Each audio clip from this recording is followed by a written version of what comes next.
everyone, my name is Brandy, and today I would like to tell you a little bit about how I stay eco-friendly and how a couple of easy things you can do to stay eco-friendly as well. One of the first main points that how I stay eco-friendly is by saving water. I know for a fact I think girls are particularly more bad about this than the guys are. When we're in the shower and we're shaving and washing our hair, we use a lot of water. A main thing that you can do to save water is just by turning the water off and doing this. Also, when you're brushing your teeth and doing the dishes, you can save water by turning it off too and not letting the water run. Also, when you're washing clothes, you can save water by using the cold feature instead of the warm feature. Another thing that goes along with the clothes washing that I do is I don't dry my clothes quite as long. I have a line that goes up over the washer and dryer, and I can actually hang my clothes up and let them dry the rest of the way from there, but I still get some of the dampness out. Also, in regards to the water, I choose to use reusable water bottles, so that way I'm not buying water so much.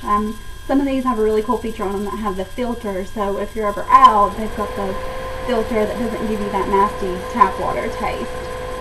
Another thing that I don't think much is touched on, but I do consider this being eco-friendly a little bit, is when you go to the grocery store, there's so many meats now that have the hormone products in them. They've got the antibiotics, and I think it's just really important for us to stay away from that.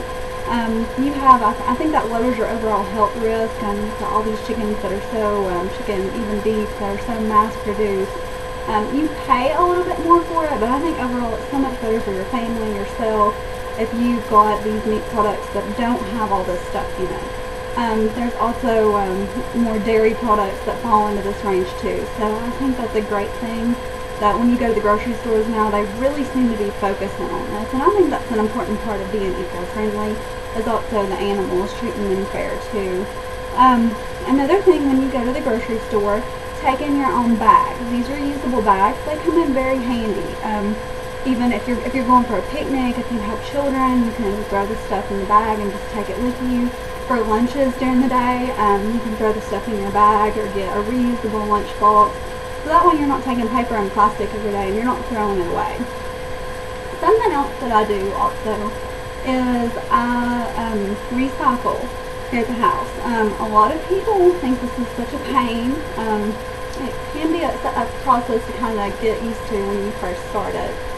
But I think this is very important. You would be surprised how much stuff we throw away that's actually recyclable.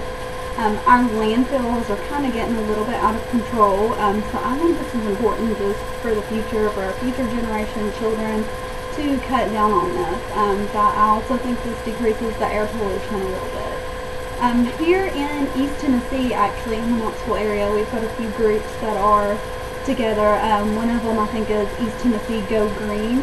They showed a statistic the end of December 2012, that recycling is actually on the rise. So I think this is an excellent thing. Also, a couple of other things is electricity. You can get more efficient light bulbs. Even in some of them, I've noticed some of the vanity mirrors in the bathroom, I don't necessarily think you have to have all of these on. Especially if you have well-lit rooms and well-lit areas, I don't really think you need all these lights on that you realize. Also, sometimes we keep the temperatures in the refrigerator and freezer. We tend to crank those up, and I don't think that's completely necessary, especially if you're somebody that doesn't quite cook at home a lot and you don't have that much stuff in the refrigerator or freezer. You should turn it down a couple of notches. That's just saving energy. Also, on the thermostats during the summer and the winter, you should turn those down as well. This saves money on your KUB bill, and it's also being more energy efficient. And the more energy efficient we can be, the better. I think that just all these very few important steps, I mean, they're very minute. You just add them into your daily schedule, and eventually you don't even notice them. But I think this is very important. We could cut down on a lot of waste, and if we all pulled together and did this, we could be a lot more energy efficient in our life. So what's so bad about going green? Nothing. So I encourage everybody to recycle, save their water, and follow all these other important steps, and I think this would be great for the universe. So I hope I've encouraged everybody to just go green. Thank you.